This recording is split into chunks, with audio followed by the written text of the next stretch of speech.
I am Ferdinand Marcos, and I am the President of the Republic of the Philippines. I stand today on behalf of 110 million Filipinos. Good morning po, Yusek. Yusek, how is the government reaching out and extending help assistance to Filipinos detained in Qatar for unauthorized political protest? May mga na-release na raw po na minors, but their parents are still detained. May mga kamag-anak po ba sila raw? Okay, ayon po kay Secretary Hans Kakdak, patuloy pa rin po ang ating pakikipagtulungan sa ating mga kababayan sa Qatar. At meron po talaga na mga minors, mga bata, pero as of the moment, itong mga bata daw po na ito ay hiniling po ng ating embahada na po ating maaaring maalagaan. Pero yung ibang mga parents po ay iniwan daw po ang ibang mga bata sa kanilang mga napagkakatiwala ang mga kaibigan sa nasabing bansa. Pero umasa po ang mga kababayan natin, kahit po yung mga kapag-anak nila dito na nasa Pilipinas, hindi po titigil ang ating pamahalaan na tumulong sa mga detained dito sa Qatar na mga kapwa nating Pilipino. Ivan Mayrina, GMA7. USEC, the Trade Union Congress of the Philippines is appealing to the President to push for the urgent passage of the legislated wage hike 200 pesos, citing the dire living conditions of workers.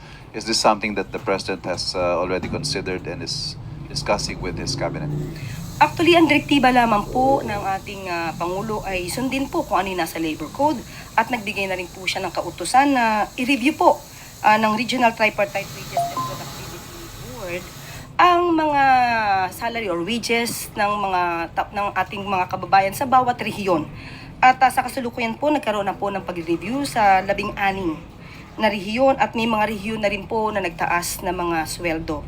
Ibibigay ko na lamang po sa inyo ang mga detalye kapag ka po nasa akin na po ang kopya. So yun po yung pinaka-good news po natin sa ibang mga kababayan po natin. At sa ganito po kasing pagtataas ng sweldo po, kinakailangan din po natin kasi madinig lahat.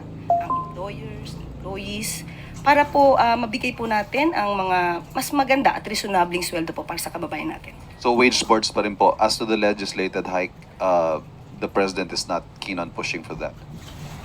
Yan po ay ngayon po ay pending po, kung di ako nagkakamali, sa Kongreso. So hintayin na lamang po natin kung meron po silang magiging resulta sa kanilang gagawin pong legislation. So yung forthcoming na i-certify as urgent ng Pangulo ito, hindi pa po natin nakikita. Wala pa po, as of the moment po wala po sa akin pang naibibigay kung anumang direktiba patungkol po dyan, pero minadali po kaagad ni Pangulo ang direktiba po dito sa ating RTWPP. Thank you. Isaac, we have one follow-up question from Alexis Romero, Philippine Star. So Yusek, given the directive of the President to review the wages from the wage boards, so it means that the President prefers the wage boards as a mechanism for the adjustments rather than Congress. Tama po ba yun? Kasi po, ang saklaw po ng ating Pangulo ay of course yung nasa ehekutibo. Mas madali po kasi magbigay agad ng direktiba para po sa taong bayan kung ano po yung makakaginhawa sa ating mga kababayan. Sa Kongreso po, ito po ay sa Congress po natin ilalaan ang trabaho po na ito. But in terms of preference, what the President prefers, Kung ano po ang makakabuti sa taong bayan. wage board. Kasi mas madali po kasi silang mapakiusapan, mabigyan ng direktiba. Kasi po mas pag ganun po, mas madali po natin maibibigay ang benepisyo sa ating mga kababayan. Okay, salamat po. Magandang umaga, Malacanang Press Corps. Welcome sa ating press briefing ngayong araw. Simulan natin sa mga magandang balita na dala ng administrasyon ni Pangulong Ferdinand R. Marcos Jr. sa Bagong Pilipinas. Mahigit 20 benepisyaryo ng Pantawid Pamilyang Pilipino Program o 4Ps na miyembro rin ng Indigenous Group mula sa Santa Ana, Cagayan ang nakatanggap ng 375,000 pesos na halaga ng supplies mula sa Department of Social Welfare and Development. Ang nasabing supplies gaya ng fish smoking machine, sealing machine at iba pa ay para sa kanilang fish processing business. Wow. Bukod dito, nagbigay din ng karagdagang tulong ang lokal na pamahalaan ng Santa Ana para sa pagpapatayo ng pasilidad para makatulong sa nasabing negosyo. You know? Ayon sa DSWD, layo ng assistance package na ito na makatulong sa pagpapalawak at pagpapatibay sa kabuhayan ng mga benepisyaryo. Panoorin po natin ito.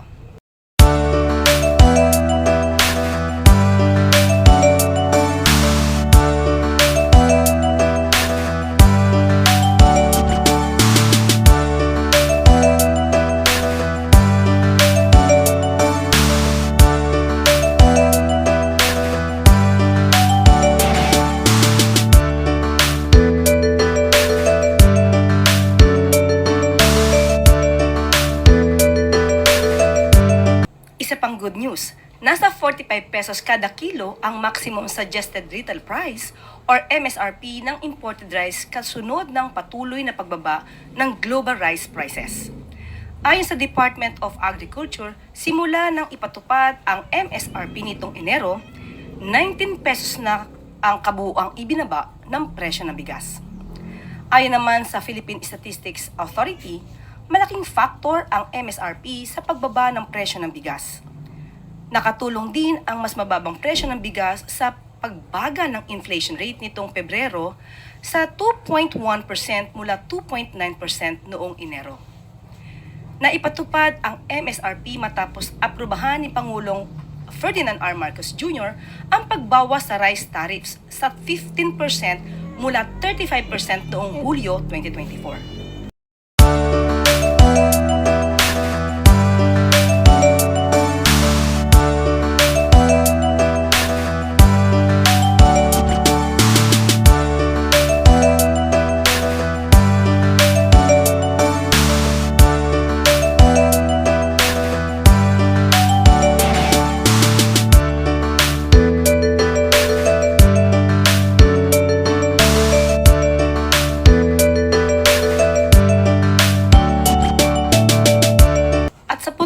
Nais ko pong ipakilala ang mga kasama natin sa briefing ngayong umaga para pag-usapan ang mga preparasyon sakaling tumama ang tinatawag na The Big One. Narito si NAFIBOX Director Teresito Paculcol. We'll talk about the Philippines being a disaster-prone area because we're part of the Pacific Ring of Fire, and every now and then we have earthquakes. We'll be jolted by earthquakes, volcanic eruptions, and sometimes tsunamis. And for all these disasters, the best course of action is always preparedness. And when we talk about preparedness, we have to make sure that our buildings, our houses are earthquake resilient. Meaning, we have to follow the minimum engineering standards when we construct our houses or buildings. And also, although we do regular earthquake drills, quarterly, ang laki ng naitulong ng NDRRMC sa pagpukaw ng malaya ng mga Filipinos when it comes to earthquake preparedness. But these are not enough kasi even if you do the cover and hold, if the building will collapse, hindi rin siya effective. So again, we just like to emphasize that the best course of action, first and foremost, is to make sure that we follow the minimum engineering standards.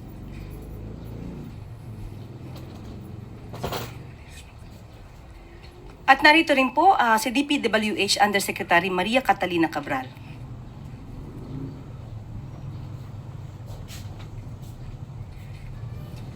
Good morning po sa lahat. Ako po si Yusek Maria Catalina Cabral ng Department of Public Works and Highways.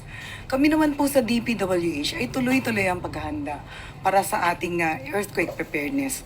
In fact, every year po may programa kaming structural improvement and strengthening ang ating mga infrastructure, particularly public buildings, school buildings, mga tulay, napaka-importante niyan. We've already completed more than, I think, 124 assessment and retrofitted mga public buildings in Metro Manila. Meron na rin po kami nakaprogramang 500 plus public buildings na funded po ng aming local fund and ODA. Meron kaming partnership sa World Bank. Ito ay para sa 425 pang public building. to retrofit and strengthen this public building to make sure they are aligned with international earthquake standards. In terms of readiness of equipment, ang DPWH po ay merong more than 2,000 equipment na nakakalat sa iba't ibang rehiyon, hindi lang dito sa Metro Manila. But for Metro Manila, we have 500 plus equipment na tinatawag naming quick response assets for the immediate response in case of calamity. Meron din kaming mga technical assistance sa iba't ibang national government. Like for example, LRTA, we have already assisted DOTR para i-assess po ang structural integrity ng ating mga railway at saka light rails and MRTs. And ang emphasis lang po namin ay tayo ay lahat dapat maghanda. Especially po yung mga kailangan natin ng suporta ng ating mga kababayan, ang mga local government officials, local government units, to make sure that the public infrastructure and private infrastructures are ready in case of any calamities in the country. Maraming salamat po. At makakasama rin po natin si OCD Administrator Ariel Nepomuceno.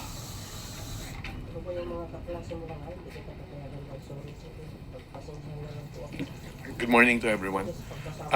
Bilang paghahanda dun sa posibilidad ng malalaking lindol, particular dito sa lagi natin pinag-usapan, yung the big one, wherein kung baka gumalaw yung West Valley Fault System. Tatlong bagay ang ginagawa ngayon ng pamahalaan. Unang-una, pinagbubuti pa natin lalo yung lagi yung naririnig na National Simultaneous Earthquake Drill. Hindi lang po ito yung duck cover and hold, ipaliwanag ko lang. Ang lagi lang natin nakikita na mas prominent is the public participation on the duck cover and hold, which will help save the citizens within the first few minutes of the earthquake. Subalit kasabay niyang National Simultaneous Earthquake Drill, ang hindi natin nakikita is the drill among the responding government agencies with regard to our capability to still communicate with each other during the earthquake and the aftermath of the earthquake. Importante yung kakayanan ng ating pamahalaan na lagi pa rin na ma-establish namin yung tinatawag na command and control during the incident. So, pinag-iigin natin yan at gumagawa rin tayo sa NSED ng iba't ibang scenarios bilang pagpapabuti pa o pagpapaigting nitong ating exercise. Ibig sabihin, hindi lang natin gagawin ito sa umaga or tanghali. Sa next earthquake drill, halimbawa, gagawin natin yan sa gabi. Kasi kung sa gabi, halimbawa, mangyari lindol, lahat kami, kasama rin naman kami, except with some personnel of the AFP, nasa bahay po tayong lahat. So it is also important that we do different scenarios. And we will also incorporate, for example, a tsunami preparedness during NSED. Dahil may mga lugar na may bantari ng tsunami in case magkaroon ng malaking lindol. So number one is NSED improvements, more scenarios that will be practiced by all agencies, both national and local government units, plus the participants from the private sector. Pangalawa, yung kapasidad mismo ng pamahalaan, both in the national government and the local government units, binabantayan natin na lalo pang mas dumami yung ating mga kasamahan that will be given the special skills, especially for the collapse structure rescue. So marami naman ho tayo. Ang backbone namin will be, of course, the Armed Forces of the Philippines, meaning Army, Navy, Air Force. Kasama rin namin ang PNP, Philippine Coast Guard, and the BFP. Sila yung ating backbone, plus the volunteers from the local government units. Marami naman tayong sanay na, subalit padadamihin pa natin sila upang sigurado tayo that once needed, they are ready bilang paghahanda, including the equipment and again, the communications capability. And lastly, we are now leveling up public participation. We are already institutionalizing partnerships with the private sector. For example, we have formally signed agreements with the Chamber of Mines, the academic community such as UP, and other educational institutions. And then we're strengthening our partnership with the Association of Civil Engineers of the Philippines, organizations like that, so that the government will not be doing the management for disaster alone. Kailangan namin ang mas malawak at mas malalim na partisipasyon ng private sector. Because again, we assure you, based na rin ito sa utos ni Pangulong Bongbong Marcos, na pagbutihin natin paghahanda. Subalit kailangan din natin ng tulong ng private sector. And this is the norm worldwide. The government, private sector, civil society will have to work hand in hand with regard to huge incidents. Thank you. Maaari na po magtanong ang ating mga kasamahan sa media. Raquel Bayan, Radyo Pilipinas.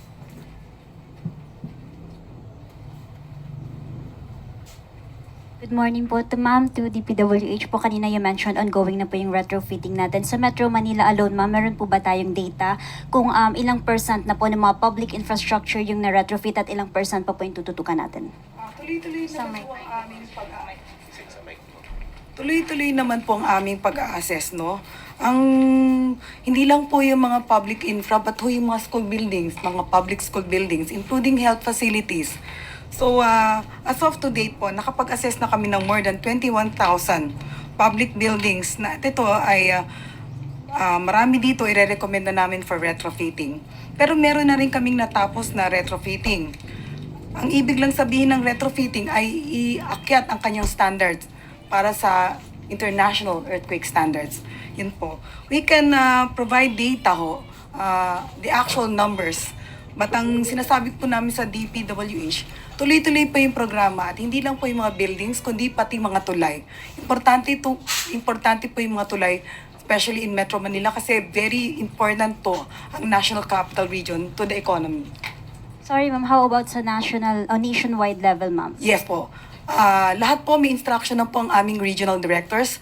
Ongoing naman po, hindi lang ngayon. Hindi lang po dahil may nangyari sa Myanmar. Kung hindi, taon-taon naman po, kami ay may programa na lahat na ng tulay, national roads, especially national bridges, ay dapat i-assess every year at tignan ang kanyang structural integrity para may programa natin kung kailangan niyang i-repair, i-rehabilitate, o kailangan niyang palitan, o kailangan niyang i-retrofit.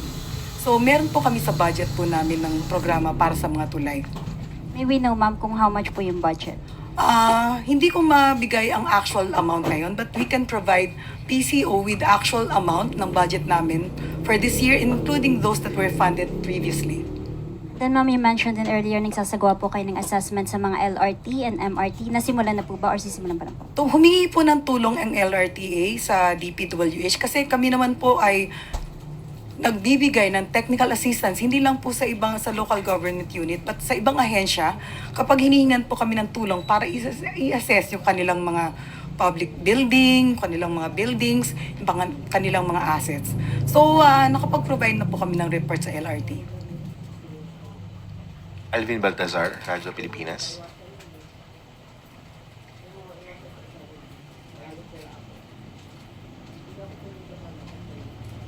Jose Cabrera, i-follow up ko lang po. Nabanggit niyo sa kasi yung MRT at LRT. Base itong sa initial state assessment natin, kaya bang i-withstand ng MRT, LRT yung 7.2 magnitude quake? Kailangan po nating makipag-ugnayan sa DOTR. Sila po yung namamahala ng MRT at LRT. Pero kapag hiningan po nila kami ng tulong para tulungan ng mga inhinyero nila at i-assess yung structural integrity ng mga infrastructure, including ports, airports, kami po naman ay handang tumulong. So, meron po silang sariling technical team.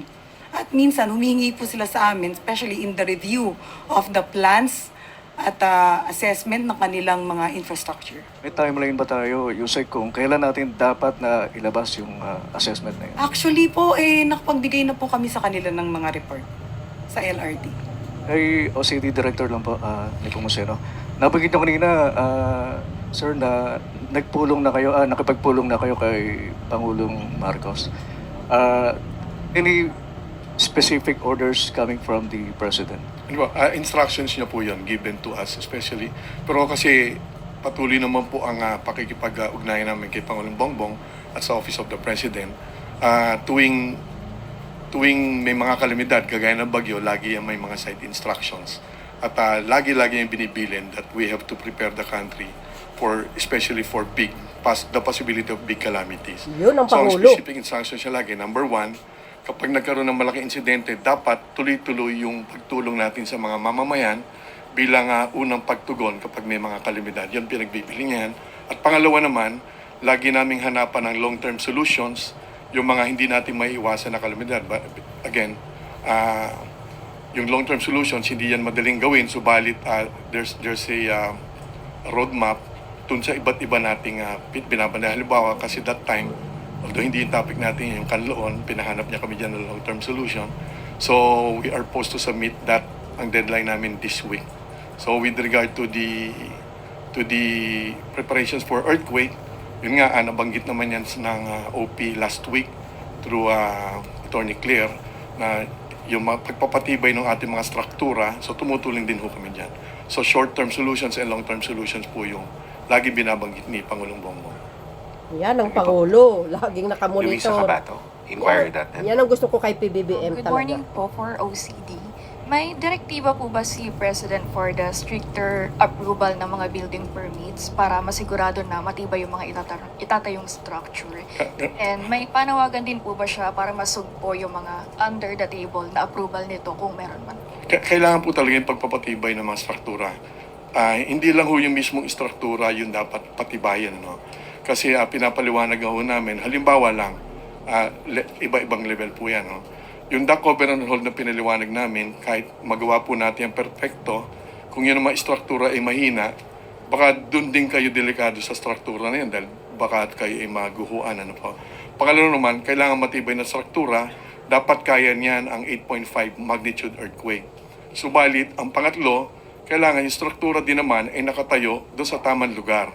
Huwag dapat doon sa landslide prone area or sa mga no-build zones. Huwag din doon sa liquefaction prone area. Ngayon,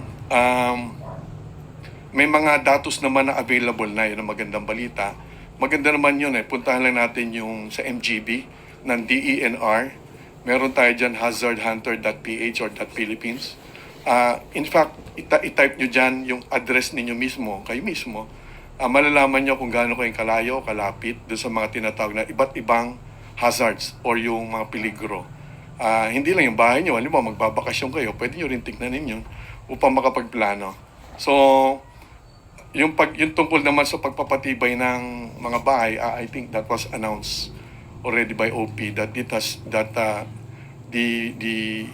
palace has requested the LGUs to help us with regard to strengthening the structures within their jurisdictions.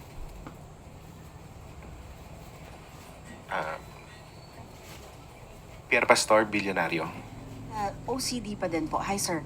Doon po, last time, nakapag-assign na po ng places kung saan magkikita-kita. Like, for example, yung Quezon City sa veterans po ba? Tapos sa mga taga-Pasay sa Villamor Airbase. Yun pa din po ba? Tama po. Pero ina-update po natin ngayon. Actually, ganito po ang magandang balita, no? Although we focus on the three major improvements that I discussed earlier, ang maganda naman pong balita, yung mga plano naman po nakalatag, yung Oplan Yakal, Oplan Ligtas ng Armed Forces of the Philippines, and then may mga individual plans, halimbawa ang yung binanggit ko, Army, Navy, Air Force, may mga individual tactical implementation plans lahat, including ang BFP, ang Bureau of Fire. Ano? Ang trabaho naman po namin sa NDRRMC is to make sure, and we already did that, pinagsama-sama na po yan. Yung tawag po yung harmonization of all the tactical implementation plans of the different responding agencies. Yun naman po magandang balita. Ang natitira naman po dapat gawin, of course, is to make sure that all these plans will be communicated well to the public so that the communities that might be affected if this happens, alam po nilang gagawin nila. Anyway, the short answer is, ina-update ngayon yung mga plano na yun, yung inati kasi sa 4 quadrants ang Metro Manila. Hindi lang po Metro Manila NCR, Greater Metro Manila po. Kasi the big one is being prepared also for some towns in Bulacan and Laguna. So may mga iba-ibang lugar po, hindi lang po Metro Manila. Tuesday New, DZWB. Good morning to you, Sec. Nepomuceno, sir. Sir, nabanggit niyo po kanina na bukod doon sa mga earthquake drills, mayroon kayong mga ginagawang hindi naman nakikita ng public, like yung communication kaninyo, na capability for communication during the earthquake. Paano po ito gagawin, sir? In what way? At ano ang sistema o ano ang mga equipment na kailangan ninyo para dyan? Ang buong storya po, actually yung National Simultaneous Earthquake Drill or NSED, ginagawa po natin every quarter. Pero ang buong storya po talaga, even in between the 3-month period, lagi ho nagsasanay ang iba't ibang ahensya.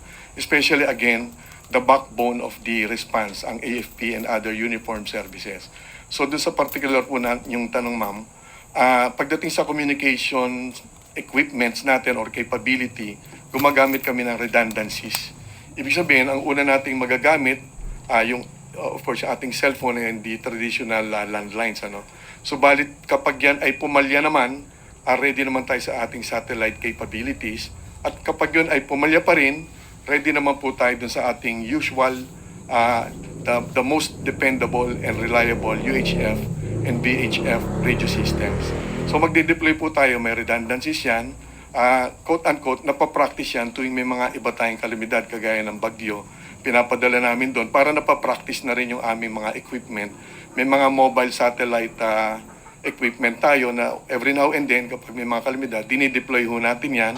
Meron ho tayong iba't ibang mga equipment. Ang magandang balita po, all regions have this kind of capability.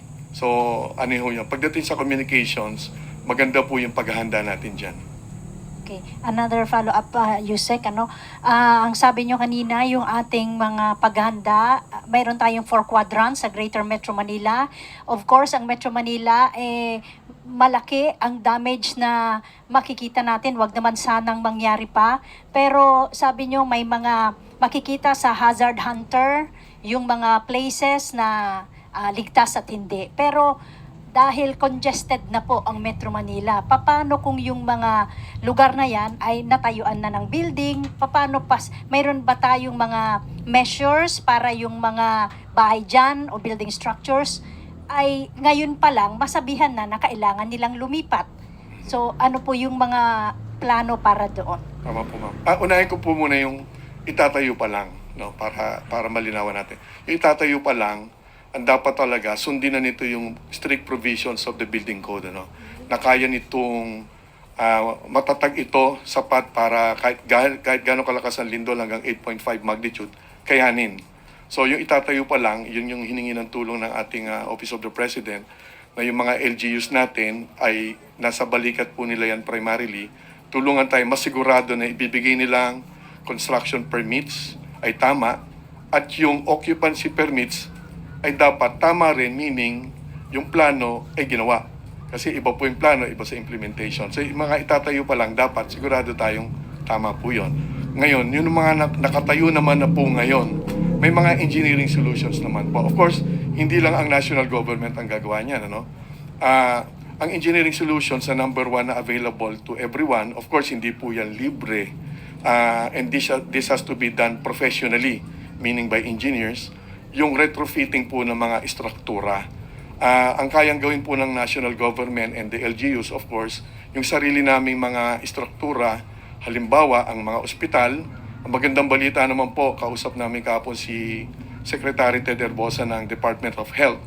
Meron silang Safe Hospitals Program na minodify pa nila at in-upgrade, naging Green and Safe Hospitals Program. Ang ibig sabihin, pina-inspect na po nila yung mga ospital nila kasi importante yan, at nire-retrofit na rin nila po yung mga ospital nila.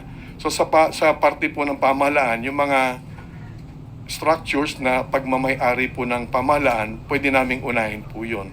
At doon naman po sa private sector, makipag-ugnayan of course sila sa kanilang mga professional engineers to get the evaluation and the possible engineering solutions, yung retrofitting, ibig sabihin, pagpapalakas ng istruktura po nila. Last 2 questions, Eden Santos, Net25. Sa PVOX po muna. Kailan po nagsimula na magbigay ng pabala or informasyon ng PHIVOLCS sa gobyerno at sa mga government agencies kaugnay po nitong The Big One? Kung naaalala niyo pa po. Okay. Yung The Big One was originally coined for the West Valley Fault, and I think we know about the presence of the West Valley Fault even before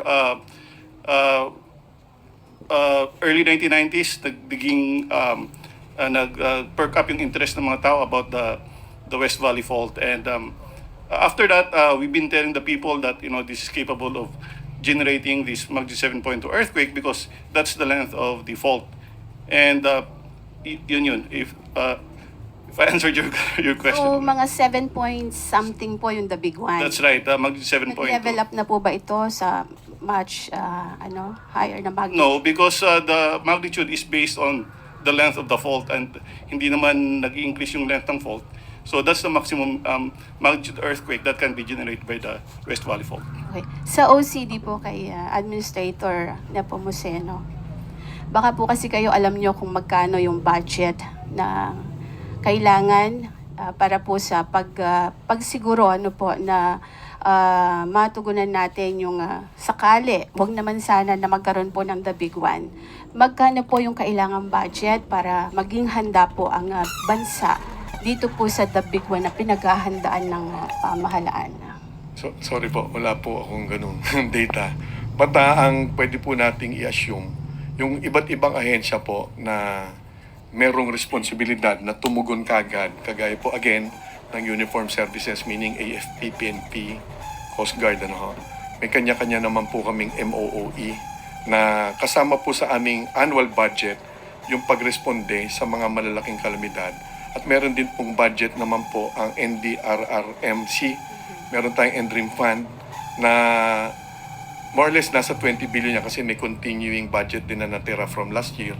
So nasa 20 billion po yun. Na just in case kailanganin po, natatap po namin yan. Pero yan po ay budget that needs the approval of the Office of the President. So yung mismong particular para sa The Big One, wala naman pong ganun na alam kami. But different agencies, we are capable of operating pag kinakailangan po. So, kailangan pa po ba ng mas malaking budget para dito kung sakali po?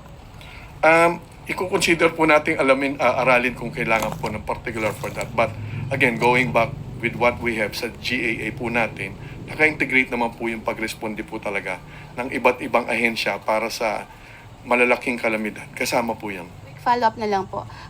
Sabi niyo po yung long-term solution hindi po madaling gawin. Yun po bang sinabi ng PHIVOLCS na 1990s pa nag-start, nagbigay na sila ng babala, warning about sa The Big One. Hindi po ba sapat na panahon niyon para sana nakapagbuo na tayo ng mga dapat na measures gawin para po kung sakali, wag naman sana magkaroon po ng The Big One dito sa ating bansa? Actually, hindi po sa hindi madaling gawin. Matagal lang po talagang gawin. Kasi napakaraming bahay at hindi naman po pagmamay-ari yan ng pamahalaan. So, if we will do things correctly, starting today, matagal din po yung proseso. Kasi it involves millions of houses that would need possibly retrofitting, evaluation. Yung po tinatawag na structural integrity audit will take time. So, hindi po sa mahirap gawin. Matagal lang po gawin talaga. Nga kung sinimula na noon nung 1990s, yung pag-aaral kasi about The Big One, yung 2004 yan, may mga ginawa ng action at least sa parte po ng pamahalaan. Kaya po nagkaroon tayo ng Oplan Yakal bilang pagtugon dito sa posibilidad ng malaking lindol, at ang Armed Forces of the Philippines at iba't ibang ahensya gumawa rin po ng kanya-kanyang corresponding implementation plans to react just in case. At hinarmonize na po yan ng NDRRMC at ina-update po natin ngayon yan along with the help of the MMDA. At handa na po tayong tumanggap ng inyong mga katanungan. First question, Ace Romero, Philippine Shoutout Star. sa inyo mga bes. Marcos Loyalist supporters, hello. Filipinos and OFW, shoutout sa inyo Yusek, mga bes. regarding po dun sa Senate probe on the arrest of former President Duterte na nakaschedule po bukas, nabanggit po ni ES na hindi lilitaw yung ating mga opisyal bukas, at sinabi naman ni Senator Marcos na yung executive privilege daw po is not blanket, meaning hindi po nito saklaw lahat at pwede naman daw pong kung sakali kada topic naman yung pwede ninyong i-invoke yung executive privilege, hindi yung outright hindi sisipot yung ating mga official. Ano pong masasabi ng Malacanang doon? Opo, gusto lang po natin liwanagin. Sinabi po ni Senator Amy Marcos na tanggap po niya ang liham, ang letter mula sa opisina po ni Executive Secretary noong March 31 ng gabi. So as of March 31 ng ating press briefing ay wala pa pong nagiging desisyon patungkol po dito. So yan po ay liliwanagin lamang po natin. Pero yun nga, sabi po Senator Amy Marcos, natanggap po niya yung letter ng gabi na po ng March 31. At ayun nga po sa napagdesisyonan, alam na po ng mga cabinet members natin, ng mga cabinet officials natin, na sapat na po. Sa kanilang pananaw ay sapat na po ang kanilang mga nasabi, na ibigay na facts, mga data, sa naunang hearing sa ni Senator Amy Marcos. At yun po, at sa tingin po namin ay sapat na po considering the fact na nagkaroon na rin po siya ng kanyang preliminary findings. So, yun po, at hindi po natin masasabi na hindi naman po tinugunan ang mga katanungan kung ito po ay in aid of legislation. So malamang po ay sapat na po ang mga nasabi ng ating mga cabinet officials para makagawa na po siya ng kanyang batas patungkol po dito. Sabi ni Senator, it would have been an opportunity daw po sana sa administration to prove na walang tinatago ang inyong administrasyon hinggil sa pag-aresto.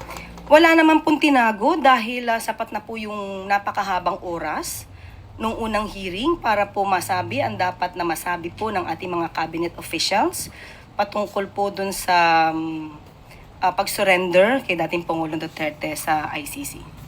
She said she would ask for reconsideration. So obviously, will there be a change in the stance of Malacanang with regard to this? And looking forward, magiging ganito na po ba yung magiging patakaran kapag may mga hearing na may kinalaman sa administrasyon?